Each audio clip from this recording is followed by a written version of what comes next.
সূরা ইয়াসিনের একটি আয়াত পড়বেন, আল্লাহ পাক রব্বুল আলামিন মৃত্যু ব্যতীত সমস্ত রোগ থেকে আপনাকে হেফাজত করবে। এমনিতেই সূরা ইয়াসিন অত্যন্ত পাওয়ারফুল একটি সূরা। হযরত আনাস রাদিয়াল্লাহু তাআলা আনহু বলেন, প্রত্যেকটা জিনিসের একটা হৃদয় আছে, আত্মা আছে, আর কোরআন শরীফের হৃদয় হলো, আত্মা হলো সূরা ইয়াসিন। সুবহানাল্লাহ। হযরত আবু হুরায়রা রাদিয়াল্লাহু তাআলা আনহু বলেন, বিশ্বনবী মুহাম্মদ সাল্লাল্লাহু আলাইহি ওয়াসাল্লাম বলেছেন, তাফসীরে মাযহারিতে আল্লামা সানাউল্লাহ পানিপতি রাহমাতুল্লাহ আলাইহি উল্লেখ করেন, কোন ব্যক্তি যদি অভাবের সময় সূরা ইয়াসিন তেলাওয়াত করে, আল্লাহ পাক রব্বুল আলামিন তার অভাব দূর করে দিবে। এই সূরা ইয়াসিনের মধ্যে অনেক অনেক পাওয়ার রয়েছে।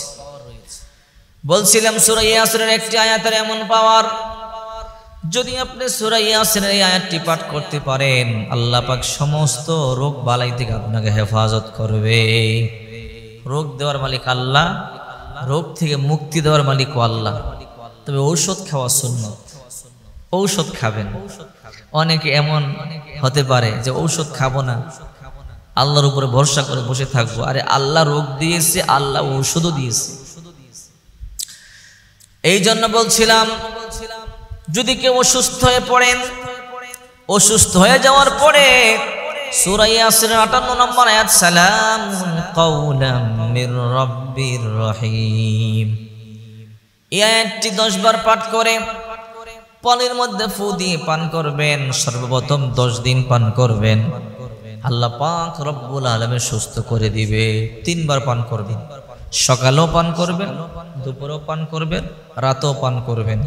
আর যদি আপনার কোনো আত্মীয় স্বজন অসুস্থ হয়, তাকে আপনি পড়ে, যে পারে সে পড়ে তাকে ফু দিয়ে পানিটা পান করাবে।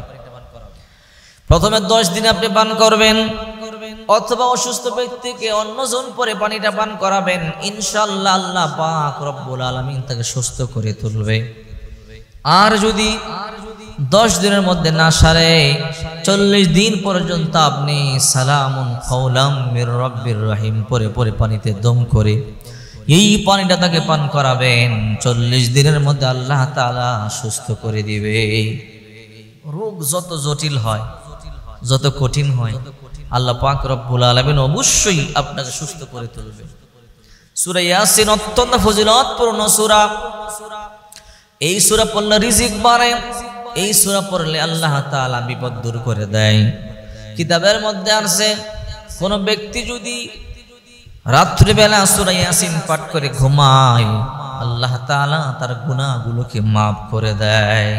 আবার কোন ব্যক্তি যদি সকালবেলা সূরা ইয়াসিন পাঠ করে, সূরা ইয়াসিন পাঠ করবার পরে আল্লাহ পাক রব্বুল আলামিন, আল্লাহ তাআলা মাগরিব পর্যন্ত সমস্ত বিপদ থেকে তাকে হেফাজত করবে।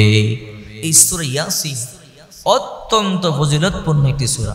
এই জন্য বলছি, যদি আপনি অসুস্থ হন, সূরা ইয়াসিনের ৫৮ নম্বর আয়াত, সালামুন কাওলাম মির রাব্বির রহিম পরে পানিতে ফু দিয়ে পানি পান করান, ওই অসুস্থ ব্যক্তি সুস্থ হবে। আপনি নিজেও যদি অসুস্থ হন, নিজেরটা নিজে পড়বেন, পরে আপনি পানিতে ফু দিবেন, আপনি সুস্থ হবেন। আল্লাহ অবশ্যই আপনাকে সুস্থ করবে, যদি এই বিশ্বাস